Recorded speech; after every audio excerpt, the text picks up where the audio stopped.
Okay, continuing for the story. So anyway, so the hookers were good to me, whatever. So maybe like 2 weeks into me being homeless. Now, mind you, I was sleeping in back alleys, stairwells, and then when the hookers started giving me hotel rooms, I would, of course, sleep in the hotel rooms. But anyway, so during this time in San Francisco, there's a place called Bodecker Park in the Tenderloin. And then right next to it is Glide Memorial Church. So I would go there during the day to shower and eat because they would give free food and whatever. So now this is a tangent. During that time, I met this girl named May, Filipino girl.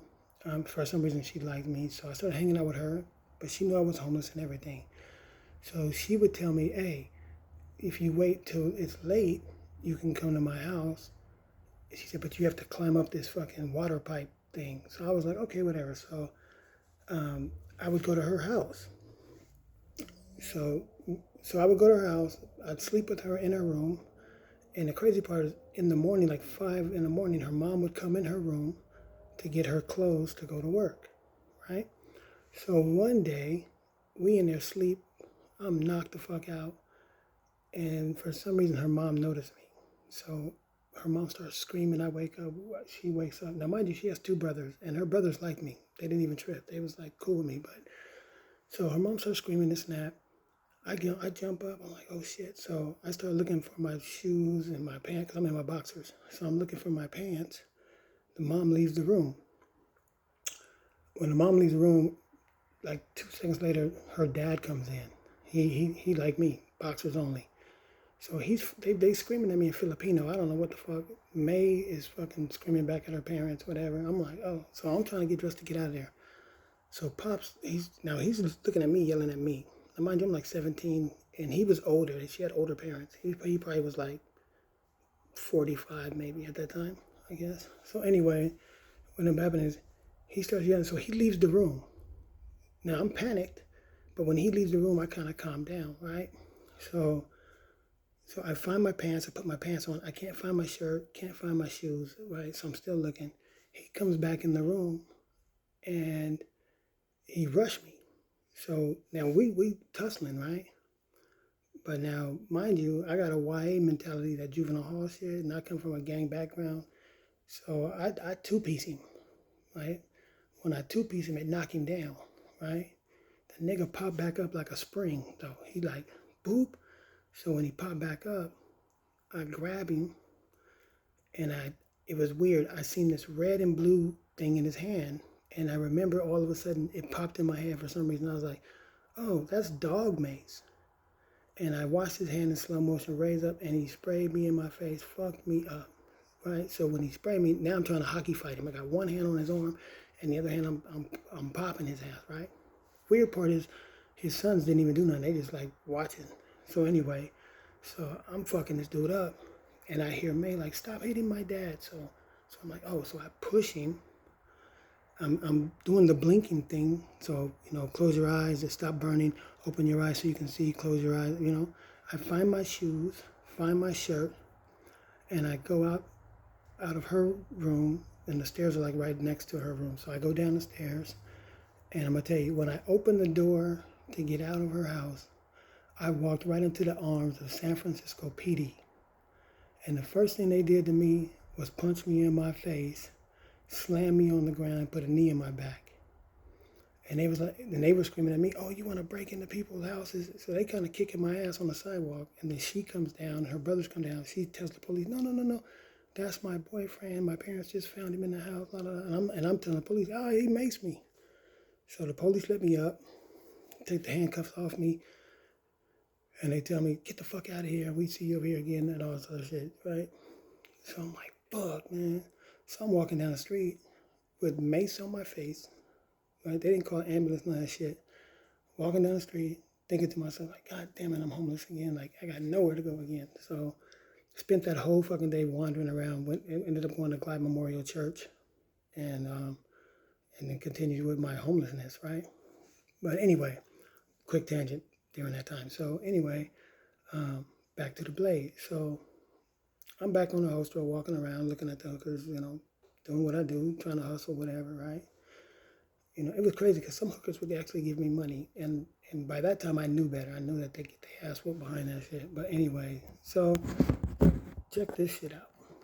So one night it was freezing, and one of the girls had bought me a Southern Comfort, and I was sipping that, but it was still fucking freezing.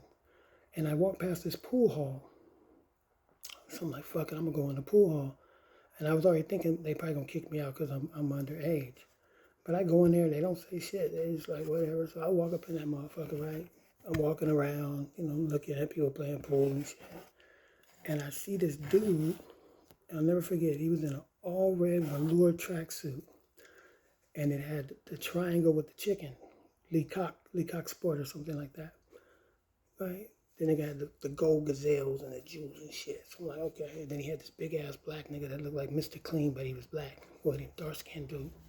So I sit down, I'm watching. And then I wasn't really paying attention to women. I was just watching them doing what they was doing, right? Because I just wasn't tripping. But I heard the dude in the tracksuit. He like, China, go get me a motherfucking drink. And so I look, and I see these three women, two dark skinned, one brown skin like my color, and her name was China. She looked Asian, but she had brown skin, right? Bad. She was probably like 5'7". She had the Asian straight black hair. She had a body like Buffy the Body. She was in an all white catsuit, never forget, with the gold belt around. I was like, damn, she fine. So she go to get this nigga a drink.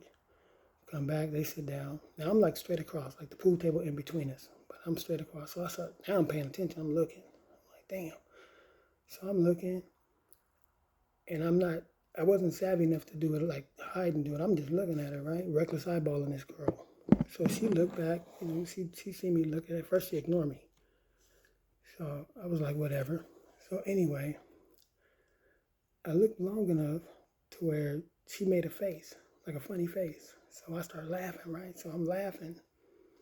The nigga in the tracksuit, that's when he noticed me. And I noticed him, right? I'm like, okay. He look, I look, whatever, right? He doing what he do. So she making faces. So I start making faces back, right? So we making faces at each other. It's just stupid, right? So then he noticed. So when he noticed, he look at me, he look at her. She's so busy wrapped up doing what she doing with me, she don't notice he looking. He like peeped it, right? So he like, hey, China, come here. So she get up, she walk over, and he slapped the dog shit out of her. Like he slapped her where it made me like, damn. Like, and I'm telling you, it was weird. Everything in me wanted to jump up and be like, nigga, but whatever, right? So he slapped the shit out of her and told the bitch stop playing, right? So she go back and sit down, and the other bitches, the two other girls, they everybody's straight up, everybody's sitting up straight. So I'm still sitting there. I'm like, damn. So he do a couple rounds of pool. Now, mind you, I'm still looking at her like, damn, she fine, right? I'm thinking all kind of shit, but anyway, he come over to where I'm at. He like, hey, nigga, you like what you see? So I'm like, so my first thought was to say something smart, like a smart ass thing, but I just kept it 100. I was like, yeah, she fine as a motherfucker. He's like, yeah, nigga, you could never afford that. But he said it loud enough that the girls can hear, right? So in my mind, I'm like, oh, he one of them kind of niggas. And the more I thought about it later, I'm like, nigga, like, those are you pimping apparently. Those are your girls. You looking at me, I'm homeless. Like, why you ain't gotta floss on me, nigga? But whatever. So he go back over there and shit, right? Doing what they doing, right? So China, she make a face again. So I start laughing. So I get up to walk off, but I'm laughing. And as I'm laughing, I'm walking past him. I look him in the face laughing. So the nigga like, you think something funny? I'm like, yeah, nigga, it's a whole lot of shit funny, nigga. Like, what's up? So he put his pool stick down. And nigga was like, let me tell you something. And then the nigga walk up on me. And he started talking to me. He's like, hey, nigga, I'm a real motherfucker. You don't know who you fucking with. I'm like, bro, I'm not even tripping, bro. I don't want no problems. He's like, yeah, nigga, because I'm the most valuable player in this motherfucker, nigga. I'm that nigga. So something in my mind, and this is universal for everybody who's been in any kind of gang shit or in the street life. You know when a nigga talking to you crazy. you know it. So, and then another thing, another alarm bell kicked off in my head. I'm like, this nigga close enough to hit me. So I fired this shit up. I two-pieced the nigga. So we start scrapping, right? We squabbling.